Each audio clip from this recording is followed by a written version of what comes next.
Cat Got Your Tongue by Khala Grace. Thunder rolls across the sky, leaves shuffle underneath anxious feet. A man runs frantic through the woods while cradling a bundle close to his heart. Despite the darkness, he knows the path. He approaches a small cabin, drenched from head to toe. The man removes a key from his pocket and opens the door. There is no electricity in the building. Rather, there are a series of candles for lighting. The man fights with the wind to shut the door. Religiously, he lights the candles one by one. As the flames dance around the cabin, it becomes clear that this is a mausoleum. No, not a mausoleum, but a shrine. "Hush, hush, my love," the man coos. He holds the blanket like a mother holding her baby. Walking solemnly, the man stands in front of a large bookshelf, the kind with a rolling ladder. He takes the ladder and climbs with care. One stumble and his precious cargo will crash to the floor. "Here you are." The man throws the blanket onto the ground. "Good night, my sweet Cleo." He kisses the head of a taxidermied Siamese cat. He then places the deceased on a silk pillow surrounded by a variety of cat breeds: calico, Siamese, Persian, Russian blue, and more. The man nimbly walks down the ladder. He stands still in front of the shrine, hands clasped in prayer. Lightning crackles in the distance. The wind breaks through the window and extinguishes the candles. The man curses under his breath and rushes to close the glass. "I'm sorry, my children." He looks at the deceased cats with tears in his eyes. "I must take care of your brothers and sisters now." The man attempts to scoop up the blanket with his foot. Staggering, he balances himself with his arms. After failing his task, the man bends down to pick up the blanket. With the damp cloth in hand, the man rubs his face. Furthermore, the mourning father sniffs the formaldehyde in an attempt to discern the scent of his cat. He walks out of the cabin and into the storm. The man turns around and peers into the darkness. He gives the sign of the cross before locking his deceased children away. Surrounded by trees and farmland, there lies a quiet town.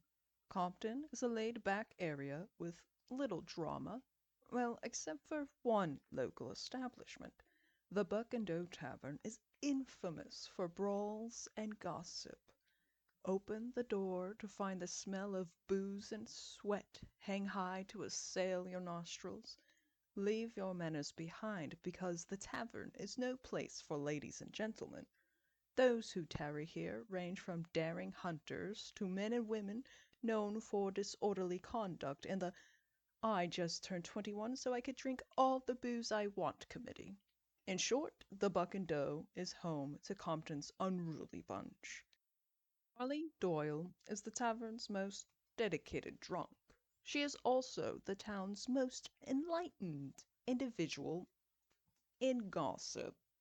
"I know everything there needs to be known about all that happens here," Marlene brags with a shot of whiskey in hand. She sits at her usual booth, at the center of the right side. 3 women accompany her, all the while eager to hear what story bits she has to offer. Laura is a single mother with a bad taste for tall tales.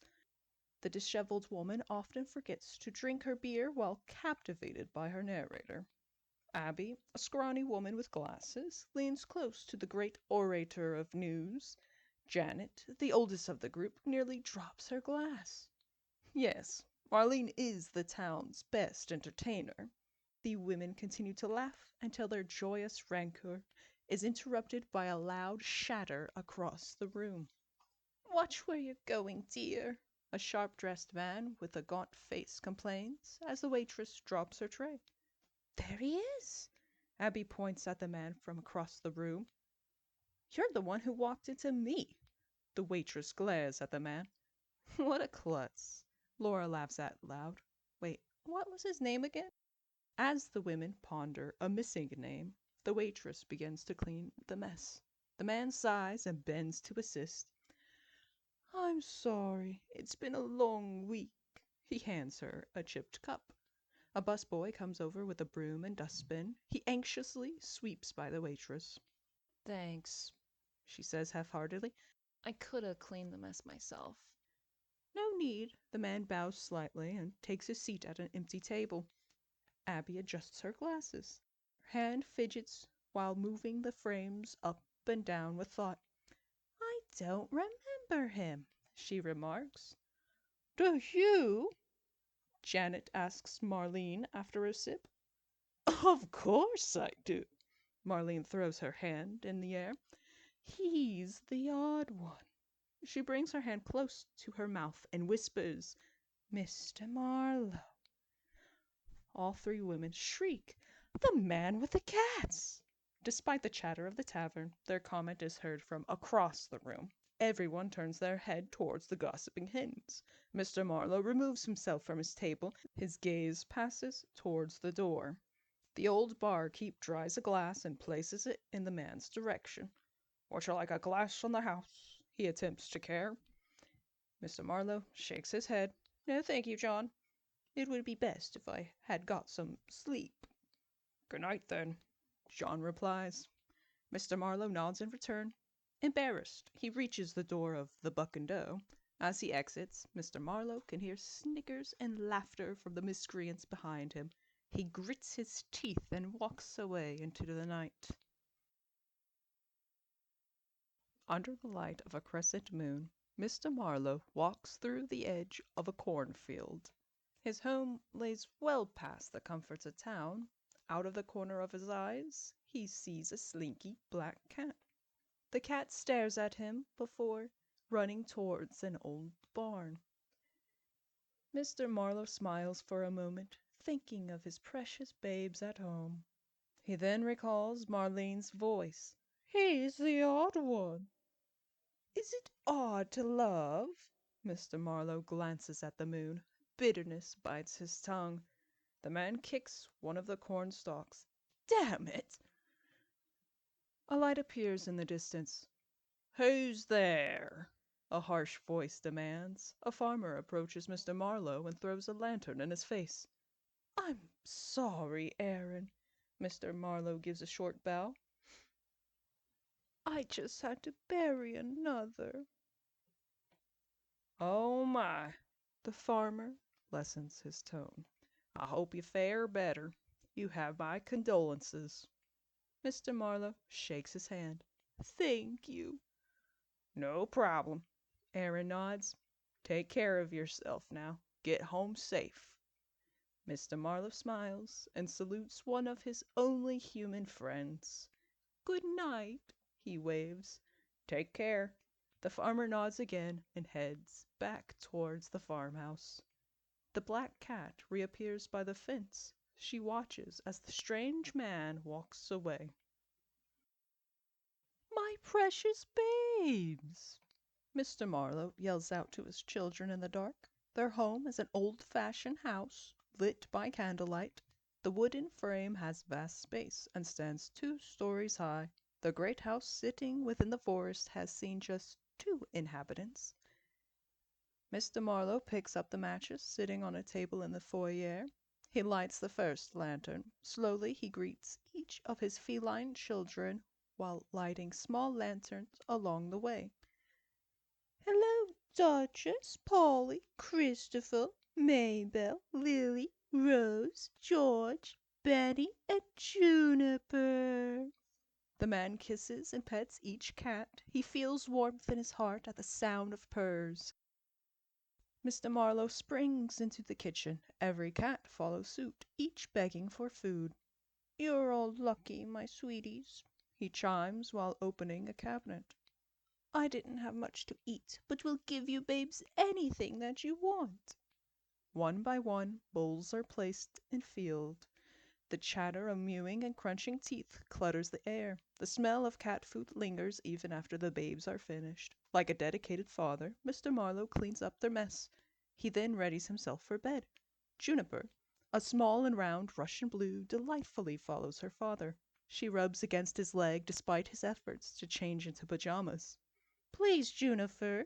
He lightly pushes her aside.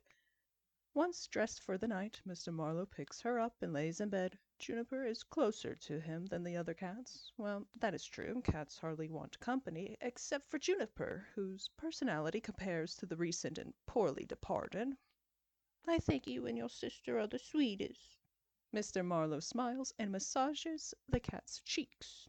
Such a shame that sweet Cleo is gone, though I must be joyful to have you all here.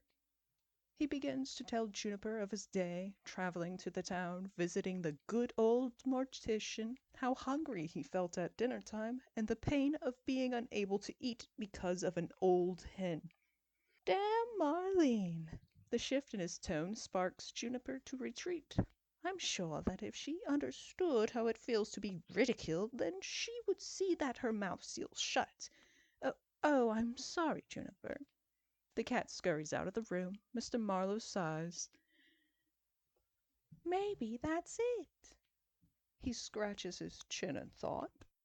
Suddenly, a crash blares from downstairs. Mr. Marlowe rushes towards the commotion. Nearly missing a step, he grabs onto the stairway to reground himself. Mr. Marlowe reaches the den. The mischief maker is still present at the scene. George, good old George, Mr. Marlowe scolds the fat orange cat. How many times do I have to ask you not to knock the knickknacks? George meows in a deep baritone. Moo. Before looking up at the man with a blank stare. He licks his paws as if to say he doesn't care. Mr. Marlowe sighs and picks up a small figure of a bronze sphinx. George walks away when he sees the feisty calico duchess scampering into view. She rubs against Mr. Marlowe's leg. Are you wishing me a good night? He picks her up gingerly.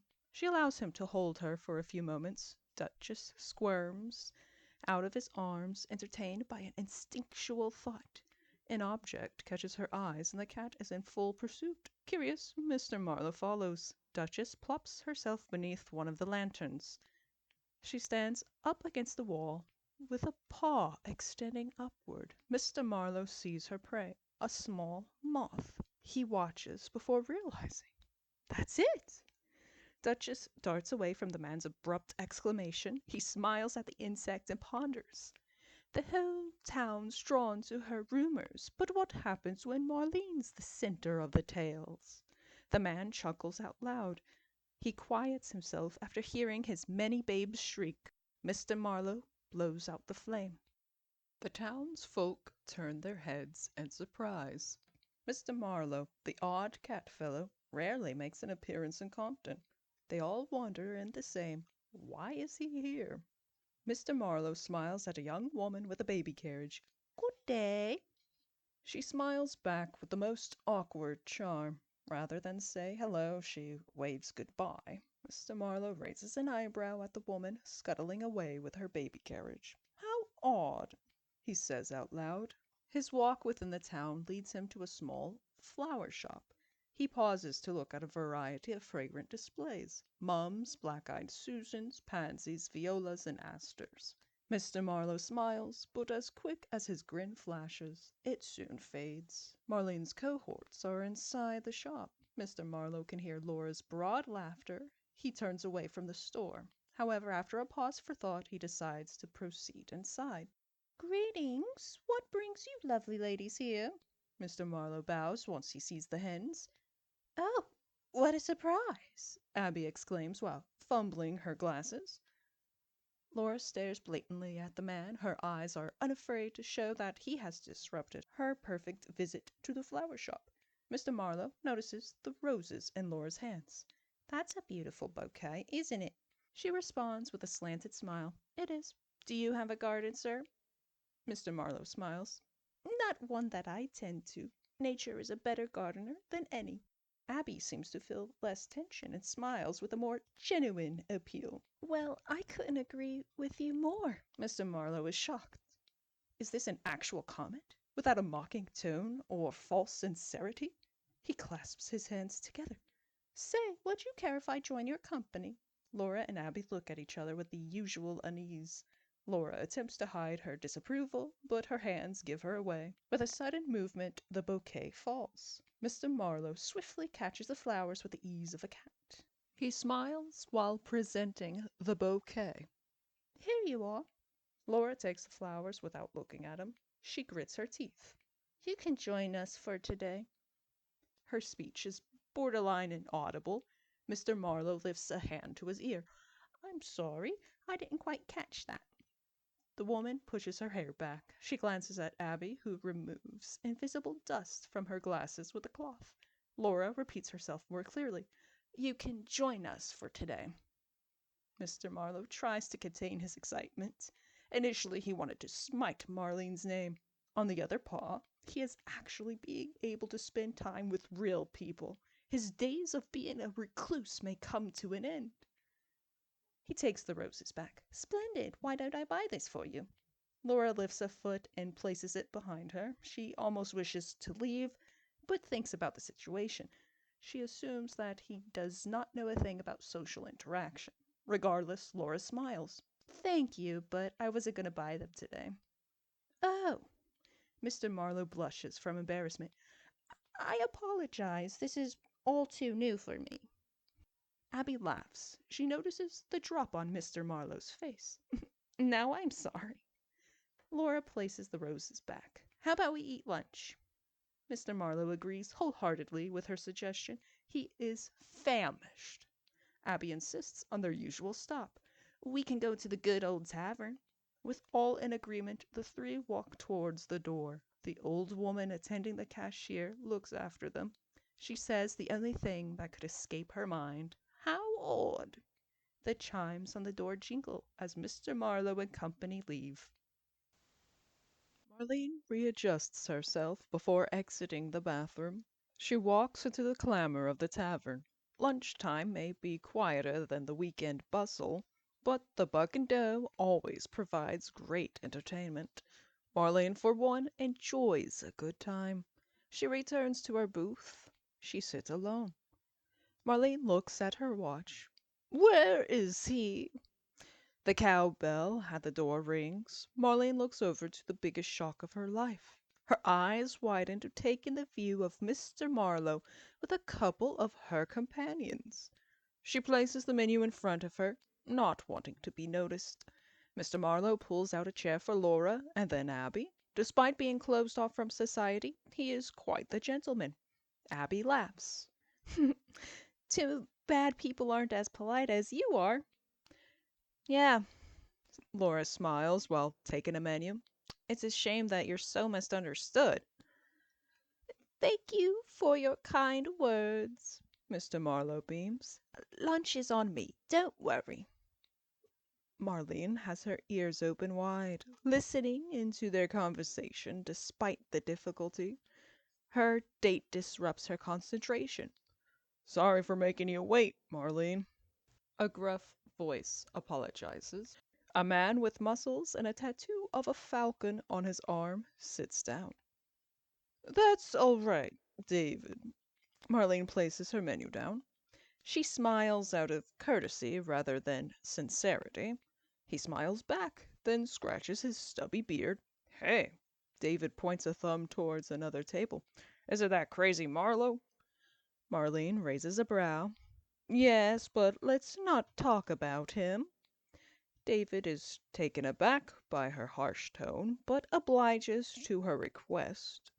At Mr. Marlowe's table, Laura and Abby reach the conclusion that odd doesn't make you bad, rather simply different. They actually enjoy his company and plan for future outings. When asked if they would like to meet his babes, the ladies decline. Abby nervously admits that they are afraid of the forest. Further, she suggests that there are too many rumors. Mr. Marlowe grimaces within himself. That's right, too many rumors. A grim shriek echoes through the halls of Mr. Marlowe's home. The frantic father runs up and down the stairs, searching for a lost babe. Benny! His voice makes the other cats scatter. The young Siamese has escaped again. Marlowe is at a loss for how, but keeps a keen eye out for any hole in the house's foundation. The building is old. On the other hand, Mr. Marlowe takes great dedication in the maintenance of the structure. After all, before today, none of the other fur babes took interest in leaving their father's care. Mr. Marlowe slides down to the floor in the entryway with a hand on his chest. "My God!" he pants. "I think I will have a heart attack." Suddenly, crying is heard from outside. Mr. Marlowe notices the distinct sound of clawing on the front door. He rushes to investigate and finds himself in a full state of relief. "Benny!" Mr. Marlowe scoops up the cat and holds him. After showering him with more love than reprimanding, Mr. Marlowe sees why the naughty cat left. "You were guarding the house. Oh, such a blessed hunter you are." The man finds a dead mouse on the porch. He is thrilled to know that Benny had no intention of running away from home. Mr. Marlowe locks the door behind him. He gently places the fur babe on the floor and watches him scatter off to tease the other cats. Then an idea sparks inside Mr. Marlowe's mind. What if there were mice in the chicken's coop? A cold dead mouse sits inside a handkerchief. The owner gently pets the dead thing's head from within his pocket. Mr. Marlowe does not typically take an evening stroll in Compton, but today is an exception. Should people start seeing mice in their home, then they will be more inclined to get a cat. At least, Mr. Marlowe hopes his plans would work. In any event, the mouse would greatly disturb his arch enemy. He sneaks a turn towards Marlene's house. The lights are out, and no one seems to be present along the street. Mr. Marlowe smiles to himself. He walks swiftly up towards the wooden picket fence. The man glances around. There is no one to catch him. Mr. Marlowe pulls the dead mouse out of its cloth wrapping. He kisses the tips of his opposite hand and touches the mouse's cold head. "I'm sorry." He frowns in concern. With a firm flick of his hand, Mr. Marlowe tosses the mouse over the gate. He sees the dead body land on the sidewalk close to the porch. "Highly unexpected aim," he mutters to himself. Down the road a car turns onto the street. The man quickly darts into the other direction. Doesn't know Marlene's car, but wouldn't want her to see him. "I'm sure I'll hear about this at the tavern," he thinks to himself. Mr. Marlowe deduces that one dead mouse will not do. A family of mice. Now there's the answer. He has mixed feelings for the well-being of these mice in mind, but Mr. Marlowe's plan must continue underway. There are only 4 holidays to celebrate at the Buck and Dove Tavern: Valentine's Day, Independence Day, Halloween, and Christmas. As soon as fall hits, the tavern is adorned with pumpkins in every window-sill and around the front door. Skeletons and ghosts are hung in the trees as the hallowed time draws near. Mr. Marlowe could never understand Halloween, as he prefers Christmas lights over ghouls. Besides, giving children a bunch of sweets never sounded to him like a good idea. However, this year Mr. Marlowe takes a greater interest in the holiday.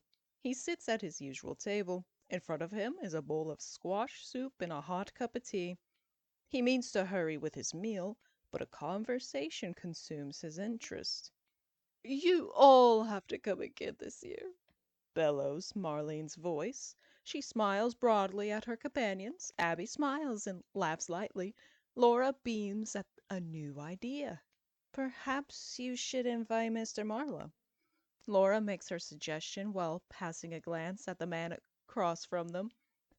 Mr. Marlowe is very attuned to seeming inattentive. Eavesdropping never suits him.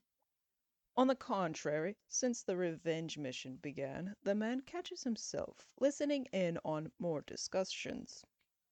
Abby clasps her hands together.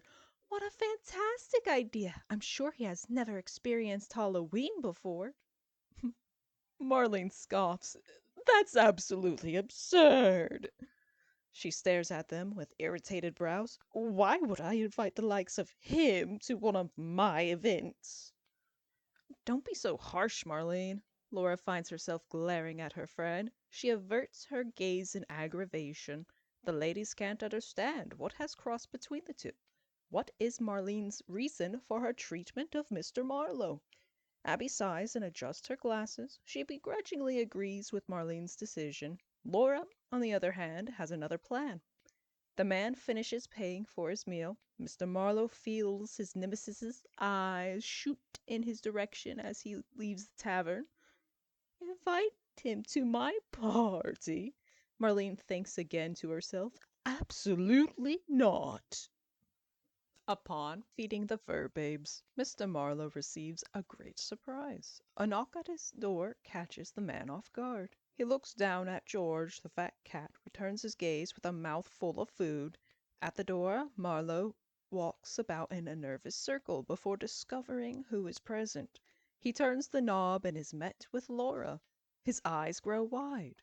"Oh, hello," he greets her with a nervous smile. "Hi." Laura returns the awkward expression. "Sorry to have followed you here, but there's something I wanted to ask you." Mr. Marlowe tilts his head to the side. "Something to ask of me?"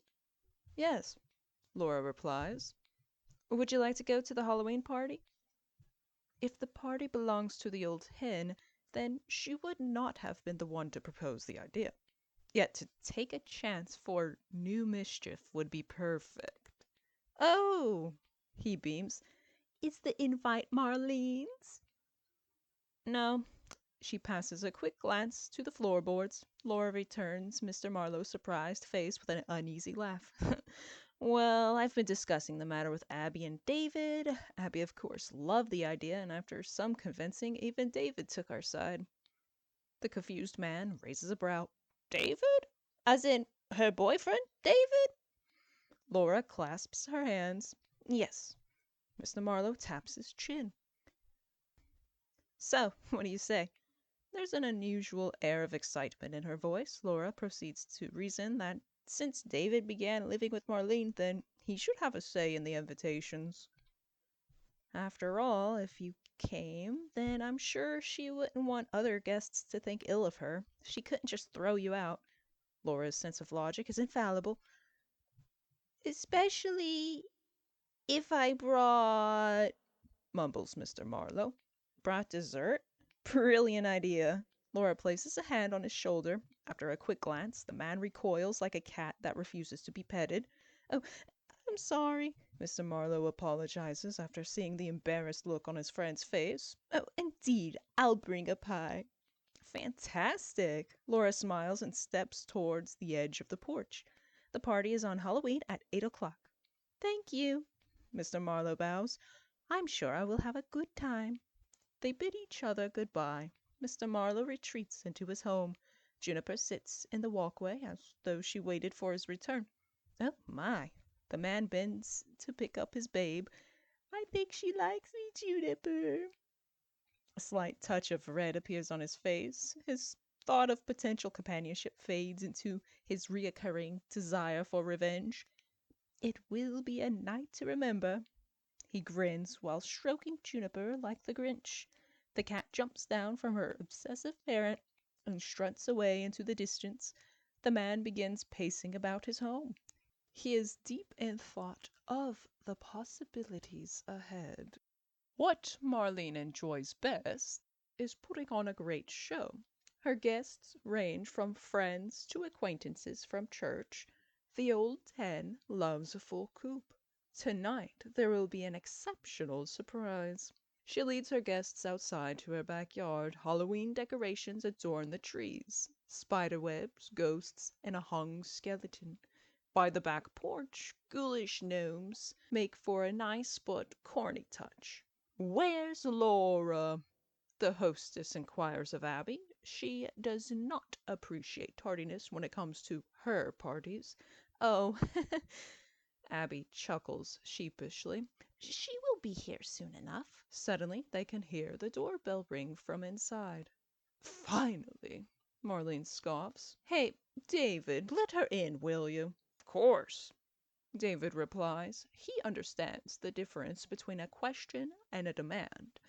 He walks over to the front door while nodding his head to the spirited tunes playing on the speaker. David peeks through the eye hole and sees not one, but two guests. "Hi," David greets the two after opening the door. "Marlene will be surprised for sure." I'm sure she will. Mr. Marlowe laughs. Oh, and I brought a pumpkin pie. "That's sweet." David's excitement is evident.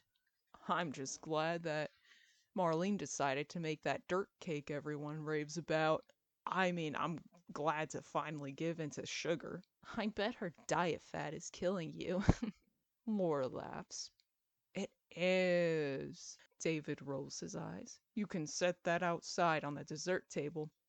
Oh, all right, Mr. Marlowe chimes. David brings them outside. The chatty air shifts immediately as soon as Marlene notices who is present. "Mr. Marlowe!" She clenches her teeth. "What a great surprise!" Oh, the pleasure is mine. The man bows. Here, I have pie. Ooh, what kind? Asks Darla, a plump woman from church. Pumpkin. Laura replies for her friend. Apparently, he used a renowned recipe. Darla claps her chubby cheeks. Splendid. Looks like Marlene has some competition. Chuckles another acquaintance from church. "No one could best my baking," Marlene exclaims in a huff.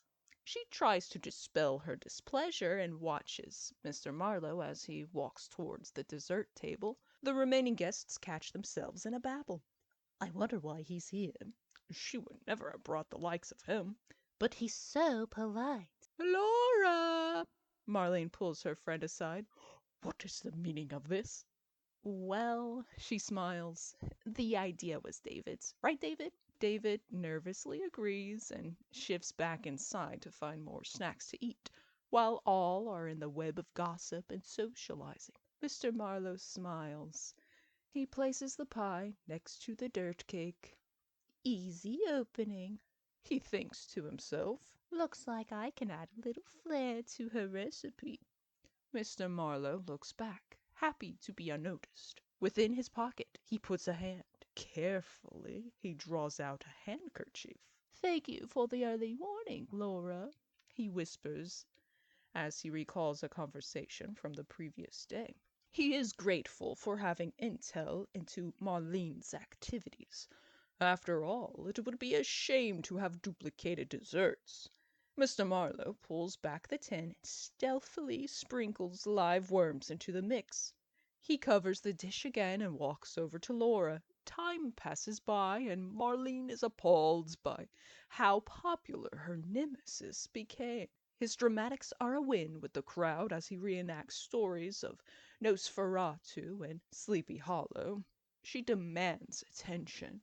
No, she craves attention. Marlene throws her voice to the crowd. "Dessert, anybody?" David peeks his head out of the kitchen. He gladly walks briskly over, unable to contain his excitement.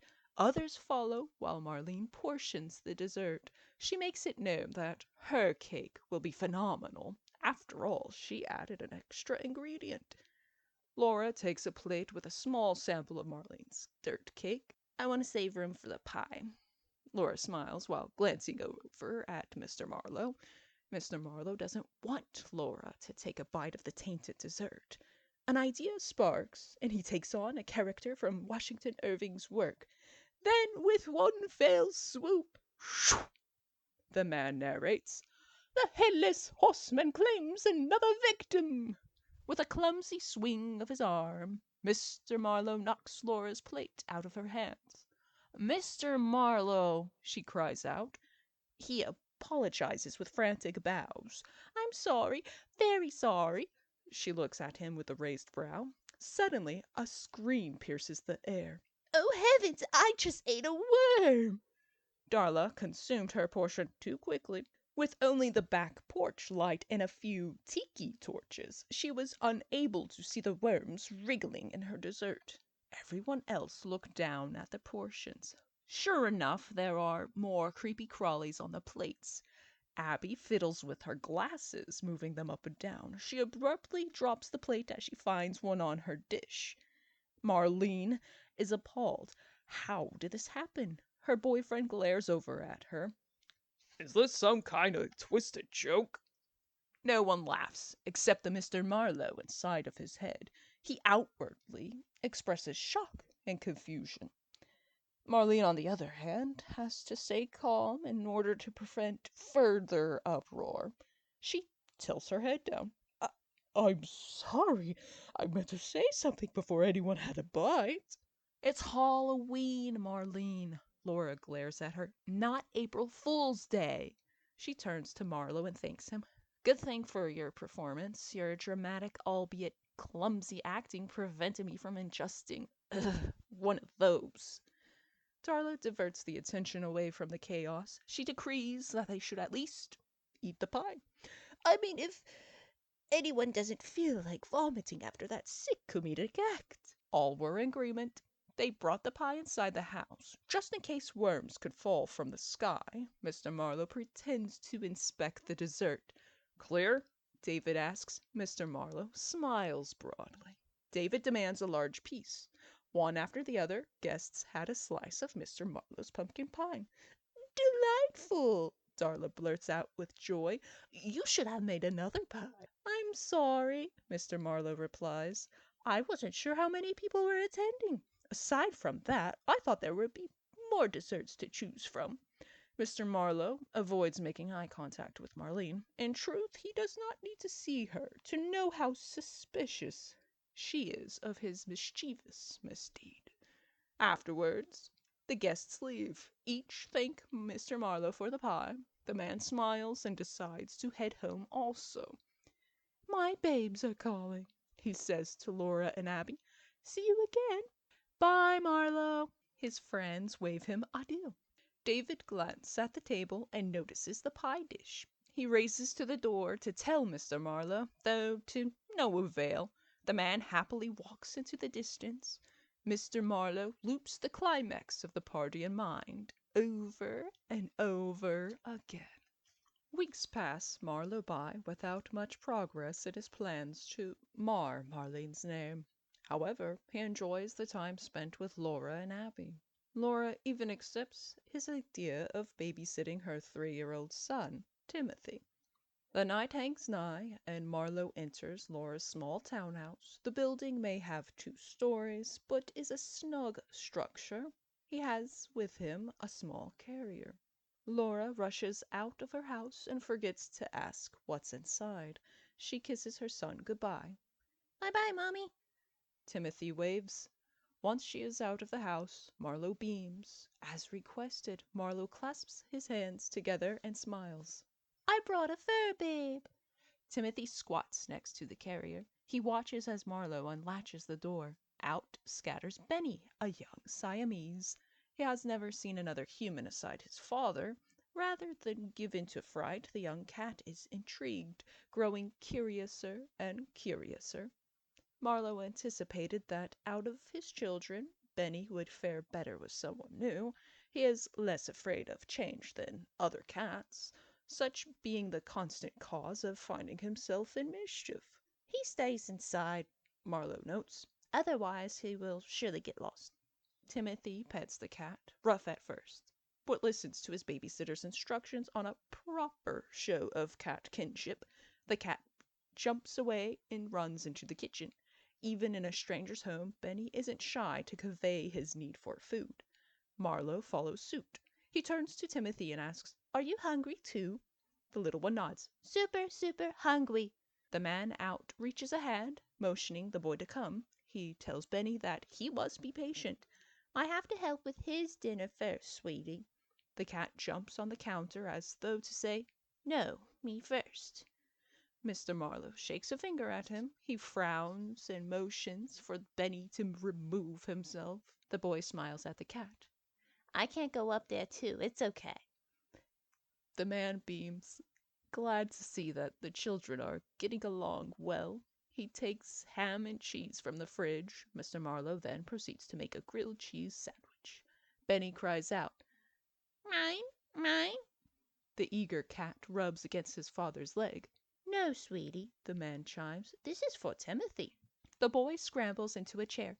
Smells good. The cat stares and copies the boy. He jumps onto the chair next to Timothy. Should cat smile, Benny would. Although he is hungry, the cat is happy to have met a new friend. Marlowe places Timothy's plate in front of him. After asking what the boy wants to drink, the man brings a glass of milk to the table. Mr. Marlowe digs around the cabinets and finds a small plastic plate. Here, Benny. The cat scurries to his father and appreciates the offer. He pulls out a can of food from his pocket. Enjoy! Benny eats with a voracious appetite. He slows down after being scolded. Timothy watches the cat. Why you yell at him? Oh, I didn't yell. Mr. Marlowe sits down at the table. I was informing him to pace himself. Otherwise, Benny would get sick. You'd be sick too if you ate too quickly, right? Yeah. The boy pats his belly. It would feel icky in here. Exactly. Marlowe raises a finger. Now, how about we read a book after dinner? With children, whether pawed or not, Mr. Marlowe prefers statements over questions. At least until they grow more accustomed to logic and reasoning. Perhaps his view would be different had Marlowe had any experience with children other than his own cats. No one would expect him, the crazy cat man, to nurture a human child. Once Laura saw how well Mr. Marlowe acts around her son, she decided best to appoint him to the position of babysitter. The role allows Mr. Marlowe the opportunity to spend more time with people. On the other paw, his babes disapprove since he is late to their needs. After all, every babe wants attention. Laura herself was not unnecessarily a poor mother, but is sometimes unable to balance self-care with child-care alone. Besides, no one else could read like Mr. Marlowe. Once the kitchen is tidy, Timothy races to the couch. His new friend jumps onto his lap. Mr. Marlowe rummages through his blazer. Here we are. What's the story? The boy cries out with excitement. His abrupt shout nearly makes Benny rethink where to sit. Instead of leaving, Benny sits still and begins to purr. Alice in Wonderland. Marlowe gives a bow. It's a classic. Timothy gives his babysitter full attention. His eyes widen with the experience of great acting and narration. Instead of becoming a recluse, Mr. Marlowe should have considered theater. He enjoys bringing life to the characters, even performing a heightened tone for the voice of Alice. During the tea party scene, Timothy exclaims, You are like the Hatter. Huh? The performer breaks out of character and tilts his head. I beg your pardon? You are like the Hatter. The boy replies. He's silly and you're silly. Oh, I guess you have a point there. Mr. Marlowe places a finger beneath his chin. He glances at the ceiling and notices the clock on the wall. Oh no, it's bedtime. Timothy begins to uproar. But I want to hear more. Good little Benny jumps down, shocked by the noises disturbing his comfortable nap. Mr. Marlowe attempts to return the book back to his coat. While holding it away from an intrigued child, he places a finger on the boy's nose, as he would any of his pouting children. The answer is no. Mr. Marlowe uses a stern tone that seems to surprise the boy. Timothy settles down, albeit with disappointment. His babysitter bends to eye level. Another time, he says with a soft but firm voice. Is that agreeable with you? The boy nods and smiles with a yawn. He reassures Mr. Marlowe that he's not too tired, but finally agrees with bedtime. Mr. Marlowe grins and assists with the bedtime routine. Brush teeth, put on pajamas, turn on the nightlight, and check for monsters. No ghosts or ghouls here, Timothy, Marlowe says as he shuts the closet door. That's good. The boy smiles. Can Benny sleep here before you go? Of course, Marlowe replies. He clicks his tongue, and Benny races into the room.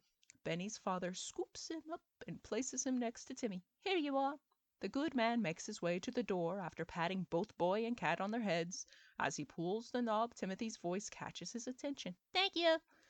The boy smiles when the cat snuggles beneath his arm. Thank you.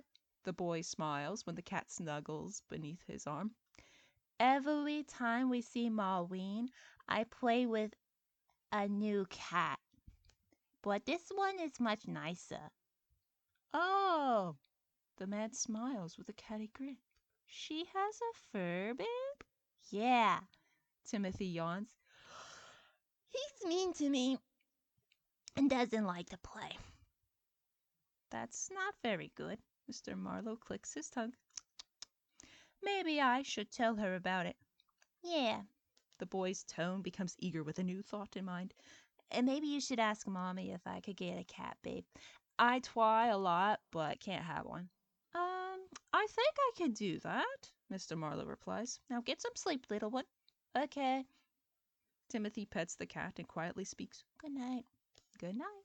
The man gently leaves the room. Mr. Marlowe walks into the living room and sits down on the couch. He has a wide smile on his face akin to a specific Lewis Carroll character, and not the one with the hat. I wonder if Marlene still likes pie, he muses, with another glance at the clock. The man shuts his eyes for a short rest before the boy's mother returns. In his mind, his plans are taking form as he had hoped.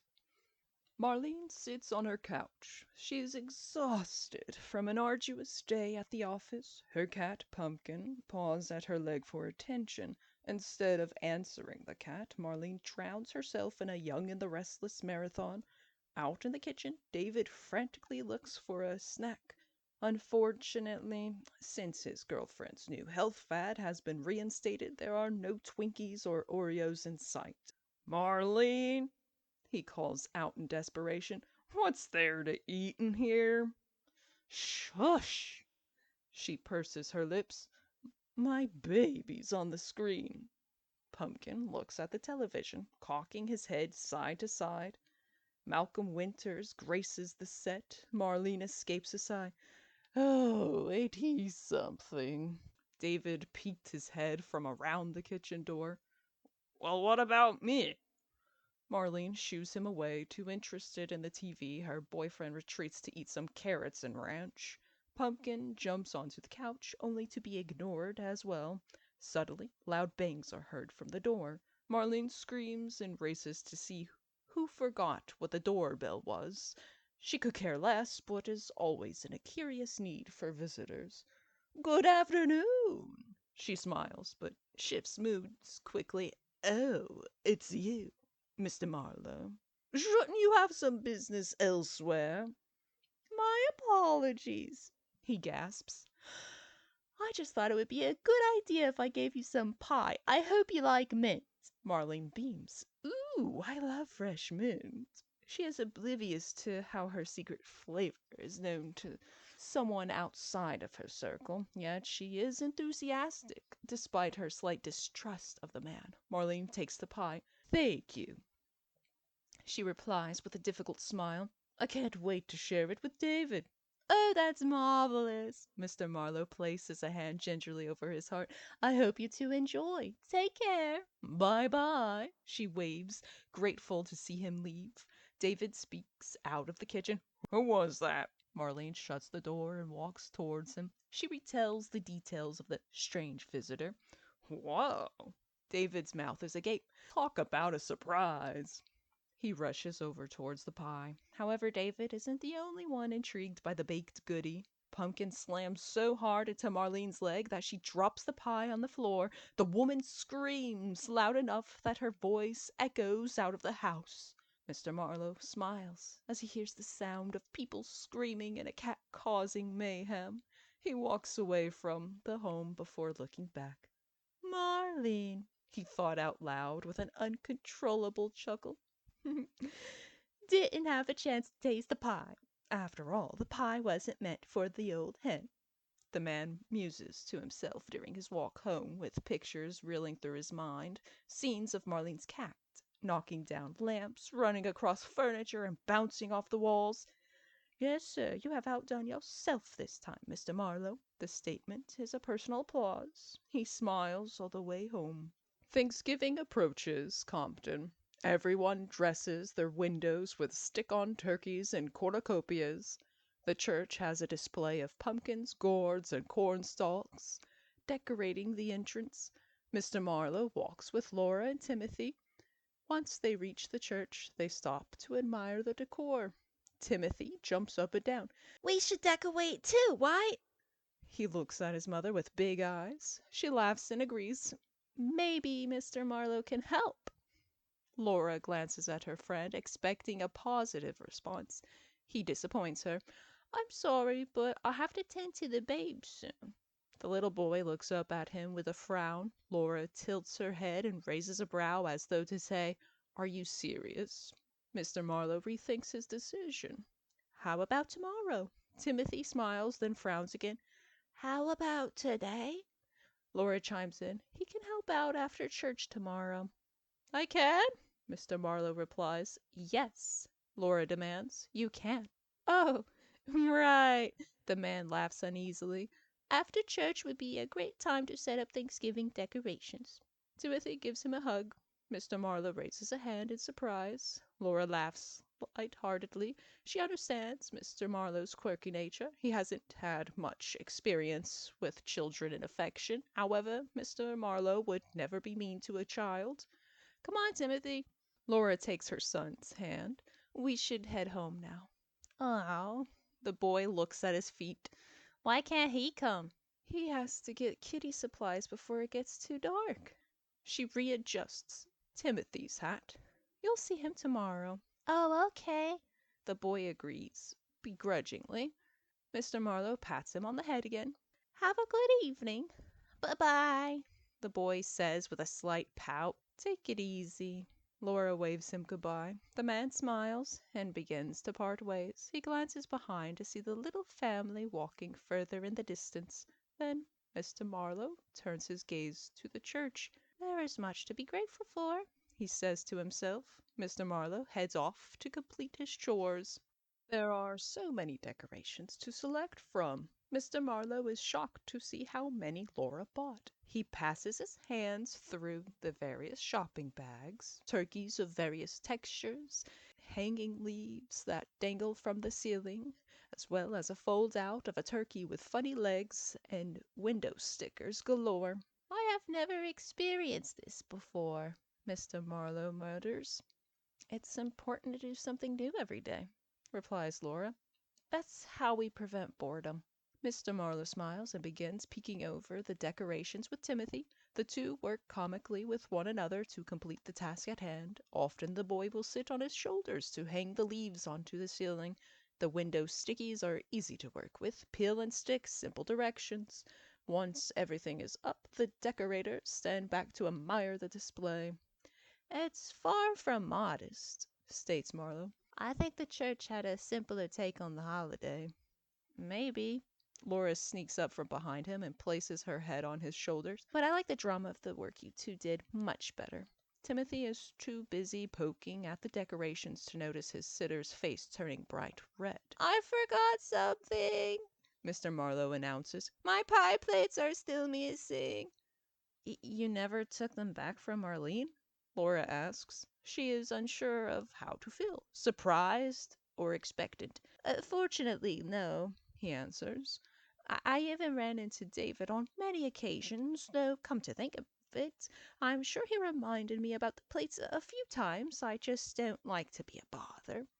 He laughs awkwardly, still shaking off the blush from his cheeks. Laura sighs and shakes her head. Timothy complains, but is silenced with an unexpected finger on his nose. "Bye-bye for now." Mr. Marlowe retreats. He walks out of the home and refuses to look at the boy's disappointment. Mr. Marlowe thinks of him as one of his own at times and hates to leave a frown on his face. He reaches Marlene's street, though. He must retrieve what is his. Mr. Marlowe would rather not see his nemesis. "Oh, why did Laura get so close?" the man thinks frantically. "She knows I don't like being cornered." Well, perhaps being cornered is an overreaction. On the contrary, Mr. Marlowe has always been slightly claustrophobic since he was a child. The man has his reasons. Regardless, he shakes his head and walks up to Marlene's house. Mr. Marlowe notices that the only car present belongs to Marlene. How odd! Before knocking, Mr. Marlowe hears a crash from inside. Must be Pumpkin misbehaving again. Or so he thinks. The cat makes an appearance by the curtain. He jumps up and paws at the window towards Mr. Marlowe. The man can't resist. He bends down to say hello to the cat behind the glass. Yet Mr. Marlowe finds himself in instant regret. "Oh, my heavens," Mr. Marlowe states with wide eyes. "I have to go now." Mr. Marlowe stiffly stands up. He leaves hastily from the porch. The pie plates can wait. David eats alone Everyone else enjoys the company of another.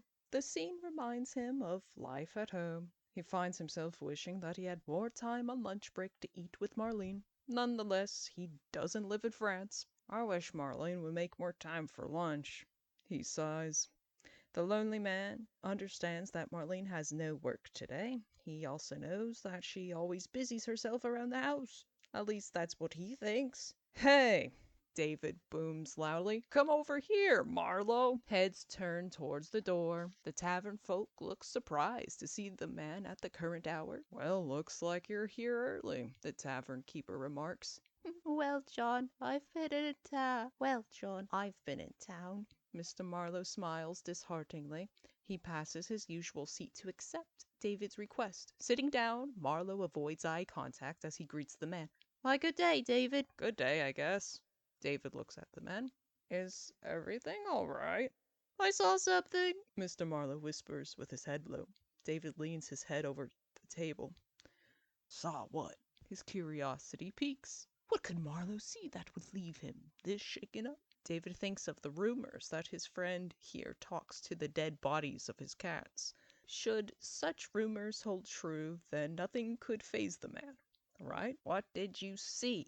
David demands. I saw her. Mr. Marlowe looks up to see David's face rather close. Pardon me, sir, but could you place yourself a little back? Oh, sorry. David would reply with a laugh. However, he can read how serious Mr. Marlowe is regarding the news he bears. I went to your house to retrieve my pie plates, Marlowe explains.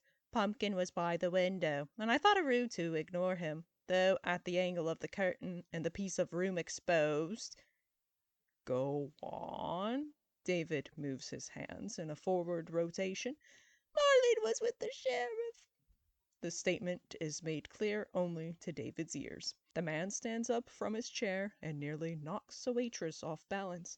That's it, he yells. No wonder why she never has time for lunch. I'm sorry. Mr. Marlowe looks at him with sympathy. I just...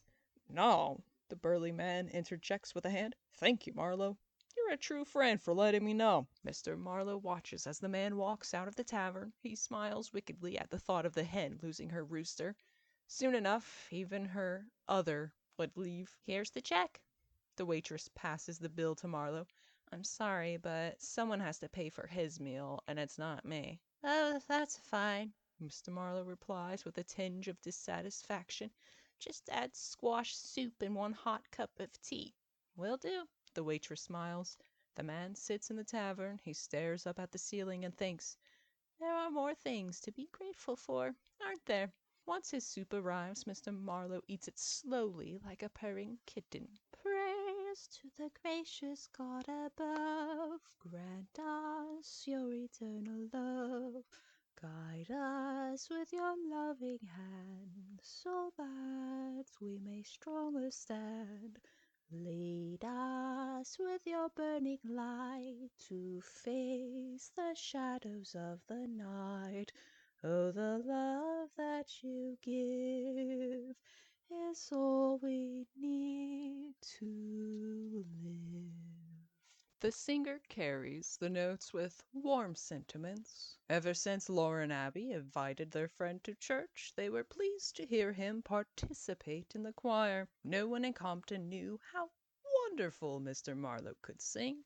The fact holds true, and even Marlene could not disagree. After the sermon, Mr. Marlowe refutes all offers to remain present for the morning social. I must tend to my babes. Abby adjusts her glasses. She sighs. All right, Mr. Marlowe. We'll see you again. The man smiles and tips his hat. Take care, dear. He walks slowly out of the church. As his new routine dictates, Mr. Marlowe must glance at the holy depictions adorning the walls. The sun shines brilliantly through the stained glass. Mr. Marlowe smiles and bows towards the altar. He departs the town and makes his way to his dearly departed. The air is chilled, and the leaves no longer don the trees. Mr. Marlowe walks with his hands tucked away in his pockets. He may have rushed to reach the sermon in time, but has no regrets in forgetting his scarf. He still has to grow more accustomed to a new routine. A squirrel dashes with an acorn in his mouth, constantly preparing for the winter ahead. Mr. Marlowe admires the critter's speed and dexterity. The squirrel must act with focus in order to be fully equipped for the hibernation season. Mr. Marlowe laughs to himself, musing over the thought of humans in hibernation. Could make life easier, Mr. Marlowe ponders. After all, why would we want to do anything in the cold? He exhales into his hands, warming them up before pulling out the key. The ritual begins as the lock unlatches and the doorknob turns. Mr. Marlowe takes the matches and lights the candles. He kneels in front of his deceased children. With hands clasped. The man recites a prayer. His words are too quiet to be heard. Mr. Marlowe lifts his head and makes the sign of the cross. Oh, my blessed children, He sighs. I fear another one of your siblings will fall soon. A single tear trickles down his cheek. He wipes away the water, along with a passing thought. But in good news. Mr. Marlowe smiles. The old hen lost her rooster. I know, my dearest children could care less of her, though please note that your father has saved a potential disaster from happening. Just think, she's too miserable of a person to tend to children. I mean, I've been contemplating catnapping her fur babe. The man pauses. He glances at the frozen faces in front of him, looking at each cat for an impossible response. Yet he hears a voice. The mewing of his precious Cleo catches Mr. Marlowe's surprise. Oh, my darling. He dashes to the bookshelf, clasping his hands and looking admirably at his babe's face. I knew you would be the only one to approve. Apparently, Mr. Marlowe believes that his child agrees with his plans for vengeance. He told Cleo more information than the still purring juniper. He went into grave detail. The plan to give his nemesis a catnip pie, to plant mice around her home, to sneak live worms in her dirt cake for Halloween, and to mar Marlene's relationship. I must admit, Mr. Marlowe apologizes to Cleo, I'm sorry that love could not bloom. Yet it is important to nip the bud that reaches out to another heart. I should have known the hen to be faithless. The man shakes his head. Tears touch his eyes again. As the time for Mr. Marlowe to leave is nigh, he bows to the departed. Mr. Marlowe blows out each candle before leaving and bids them all good night. The bustling Buck and Doe Tavern takes a change in season. As winter ensues, customers down hot toddies and barn burners. The social structure, too, experiences a twist. Once well adored, Marlene now sits alone in the tavern. With just one affair, she is demoted as Compton's tart. Rumors cross the town like wildfire. "It's all his fault," she mutters while staring into her cup of gin. "How dare he do this to me?" Memories flood Marlene's mind. Young Marlene entered her parents' bedroom. She could see her mother full in pregnancy. The vision turns sour as she imagines what will occur at the hospital. The doctor pulls out a babe covered in blood. However, the mother perishes. The waitress breaks Marlene's painful reverie. She stares at her with a blank stare. "You didn't finish," the waitress asks. "And you still want another?" Marlene grits her teeth. Calm is no longer an emotion she can convey. "Yeah," the woman barks at the waitress. "So what?" With a quick slam, the waitress places the extra glass on the table. She doesn't acknowledge Marlene's harsh "thank you." The older woman watches the waitress scoff away. She turns her gaze back to the liquor and guzzles down the poison. Waving her hand in the air, Marlene calls out to the waitstaff, "Another gin, please." Her words are lost in the crowd of smoke and banter. A joyful piano echoes the walls. Inside the church, the choir practices for their favorite holiday praises. "O holy night, what child is this in the traditional away in a manger?" The choir members are all eager to have Mr. Marlowe in attendance. We had hoped you would be available for Christmas. The director, Mr. Leeds, smiles. He throws his hands onto Mr. Marlowe's shoulders. For a moment, the awkward attention makes Mr. Marlowe take a step backwards. Well, thank you for having me. Mr. Marlowe laughs nervously. But I must thank you more for letting this young lad join us in the season's tidings. Mr. Marlowe gently brings Timothy into center. The boy may be young, but has a love for music. Oh, indeed. Mr. Leeds throws his hands into the air. It's great to see our youth give praise. I think as soon as anyone can speak, they too can sing. Mr. Marlowe nods in agreement. The choir director's enthusiasm shocks the man. Timothy, on the contrary, returns the excitement. Yeah, Mr. Marlowe helps me practice. The boy beams up at his sitter. You learn quick. The man happily pats his head. You will make your mother very happy. The boy hugs Mr. Marlowe, joyous to receive praise. Some of the women in the choir smile. They never knew how warm Mr. Marlowe could be towards children. He would make a great father, they think to themselves, without giving credence to the infamous rumor circling around the man. Well, look at the time. Mr. Leeds glances at his watch. That's a wrap for tonight. Thank you, everyone, for your hard work. Good night. Everyone chimes in unison. Mr. Marlowe walks with Timothy out of the church. Both wave to their fellow choir members as they depart.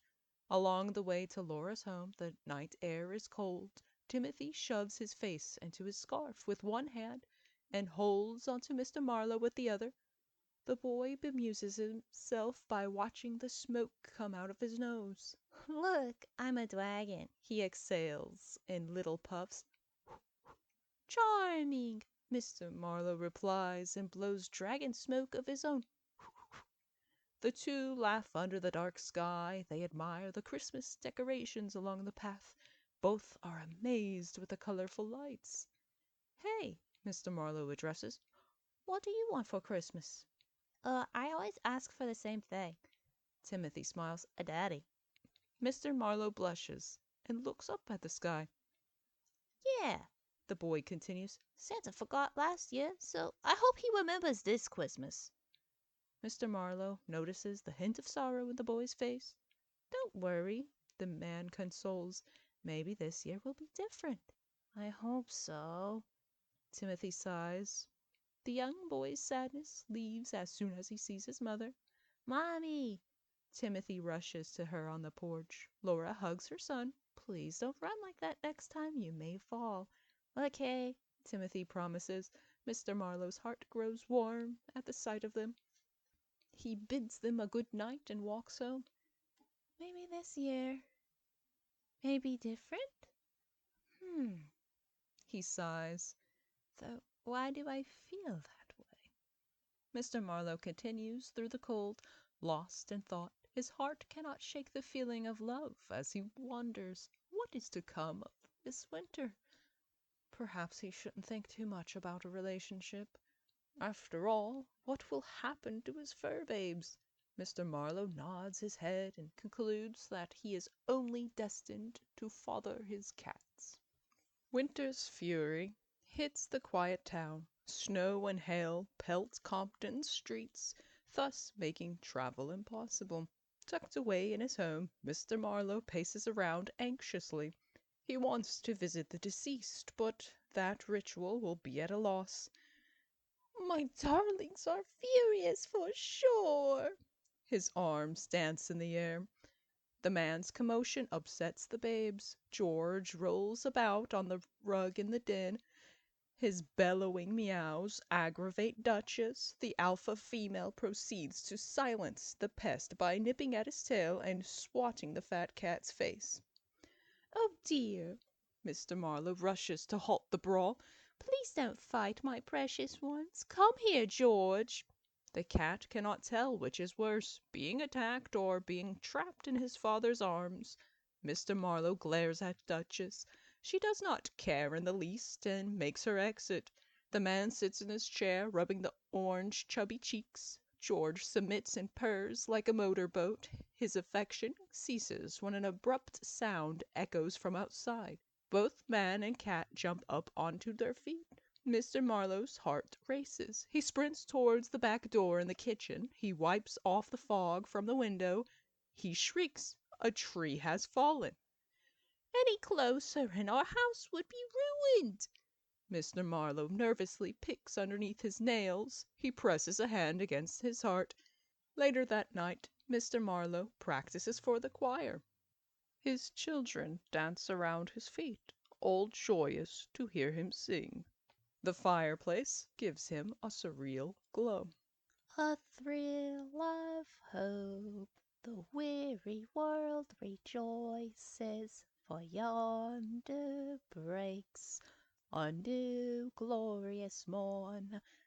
Fall on your knees, oh, hear the angels' voices, O night divine, O night when Christ was born, O night divine, O night. The man singing reaches an abrupt halt. Loud bangs come from the front door. At first, Mr. Marlowe thinks that the sound is from the hail pelting his home. However, once Benny darts to the foyer, the man knows otherwise. Mr. Marlowe peers out the door in confusion. The darkness and snow make it difficult to see who is visiting at this odd hour. Cautiously, Mr. Marlowe opens the door. He exclaims in shock. Oh my! He frowns. You shouldn't be out in a storm such as this. An older woman shakes in her rags. She has ice clinging onto her hair and clothes. Obviously, this wanderer has seen the worst of the blizzard. Benny mews as his father shows their visitor inside. Questions scream inside Mr. Marlowe's mind. How is she here? Who is she? What does this old woman need? He brings her to the fireplace. She sits in the chair with palms open towards the flames. Mr. Marlowe makes tea for his guest, while Juniper and Benny sniff about the old woman. Thank you, She says weakly once her tea is in hand. You're welcome, Mr. Marlowe smiles. You must be weary. Thank heavens you found my home. He introduces himself with a slight bow. After a series of coughs, the woman states her name. Magrid. An odd name for certain, the man thinks to himself, and an unfamiliar one at that. Magrid sits her tea on the nightstand. She watches the cats endearingly. Apparently, she shares a common love with Mr. Marlowe. They are beautiful. She gleams. Benny is not shy and accepts the old woman's acquaintance. Indeed, they are the best behaved of any children. Mr. Marlowe speaks as any proud father would. He gently pets Juniper. Despite her curious energy from before, the Russian blue now feels exhausted. She isn't faring well, is she?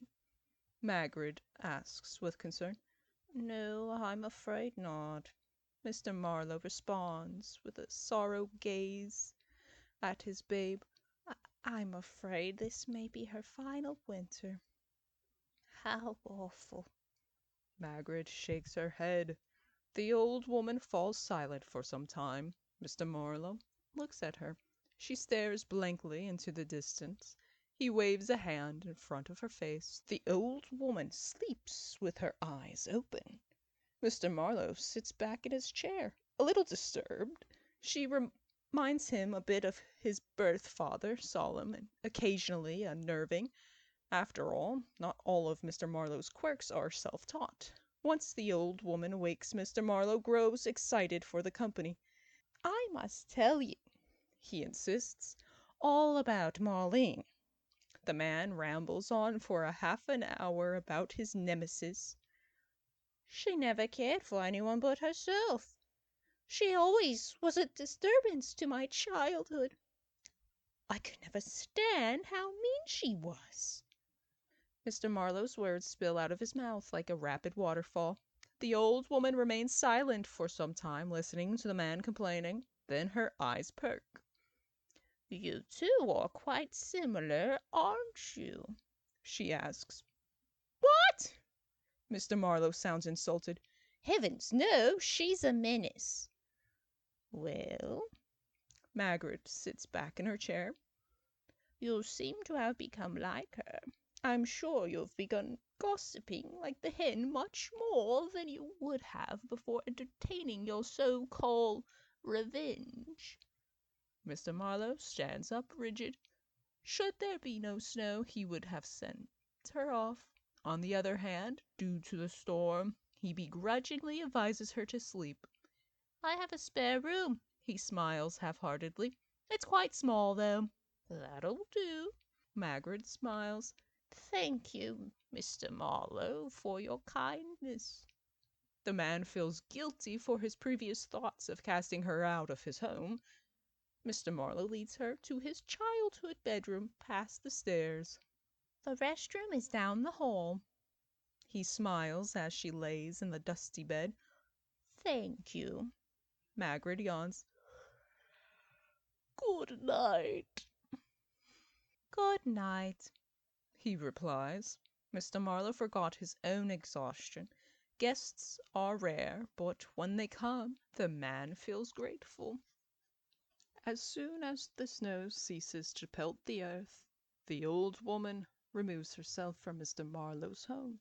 Margaret trudges through the deep snow. She must continue walking towards her own cabin farther north from Compton. She relishes the brisk and difficult walk. After all, the challenge is great exercise despite her age. Margaret can hear birds in the distance. The feathered friends gather what they need before the next storm. In truth, the birds are not the only ones making noise. Margaret hears the cries of cats. She is overcome with curiosity. So you dears need me? She asks aloud. After the sun rises higher, the old woman chances upon an old cabin. Margaret shuffles to the front window. The cabin is dark inside, and she cannot see anything. Yet she notices that the mewing increases fiercely. Oh my! She gasps, as though she understands the cat's language. Well, if that is the case, then let me assist. The old woman takes her cane and waves it above the lock. With a click, the door opens. Margaret uses the power of the cane to sweep away some of the snow. Once the cabin's contents are revealed, the old woman exclaims in shock. No, She says sorrowfully. this will not do. Here, you all must proceed how you see fit. With another wave of the cane, Margaret is able to give one more chance of solace. The mewing turns into growling. Cleo reaches the old woman and bows her head. Farewell. Margaret replies with a curtsy. The old woman returns her attention towards home. The angry cats make their way as well. They seek justice for a failed attempt at rest. The sun hangs low over the woods. Mr. Marlowe stands at his front door as he did that morning. Looking out of the window, he sees the ember sunlight dancing on the snow. Mr. Marlowe returns his attention to the disturbance in the snow. Why would she venture onward in that mess? He scratches his chin. The man hears the cries of his children. Hunger becomes evident by the pattering in the kitchen. Mr. Marlowe goes to their aid. He opens up the cans and divides the contents evenly amongst his babes. The sun bows behind the trees, laying to rest. Mr. Marlowe sits in his chair while watching the fire flicker. What else is a man to do without technology? He peers at the empty chair across from him. It would be nice to have company again. He sighs. Oh, but the snow will be unforgiving. He remembers his unusual guest from the previous night. Mr. Marlowe concludes that her presence was a fluke. No one is as reckless as she was trailing through a blizzard. He shuts his eyes and falls asleep. A distinct sound wakes Mr. Marlowe. Clawing and angry mews reach his ears. He jumps up from his seat. What's that? Mr. Marlowe panics. He looks around, but does not see any of his cats. They must be hiding, the poor dears. He takes the fire poker and holds it close. Walking to the front door, Mr. Marlowe thinks twice about peering out. Yet even his own curiosity turns against him. Opening the door reveals a new horror. In the faint starlight stands eerie corpses. Mr. Marlowe swats at the animals with the poker. He screams, "Ah!" While the stick is pawed out of his hands. He runs back into his house, towards the den. Mr. Marlowe thinks of locking himself inside the room. On the contrary, the horde of undead cats overwhelms the man. Afraid, he stumbles backwards into his chair. "Please have mercy, my little babes," he cries. Screams are made to no avail. There is no one outside to rush to the aid of the unfortunate man.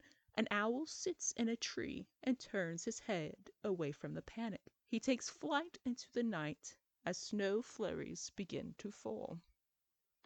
Months pass and spring has yet to arrive. The snow has melted from the warmer days. An officer walks into a dusty cabin. There are empty lanterns decorating the hallways. The candles that once were there have melted into nothing. The man gags on the smell of formaldehyde and rotted flesh. He follows the scent into the den. The fireplace is charred and barren. The homeowner sits in a chair, with his mouth agape in terror. In his lap lays the decaying body of a small cat. "Well, Mr. Marlowe," The officer shakes his head. "looks like the cat got your tongue."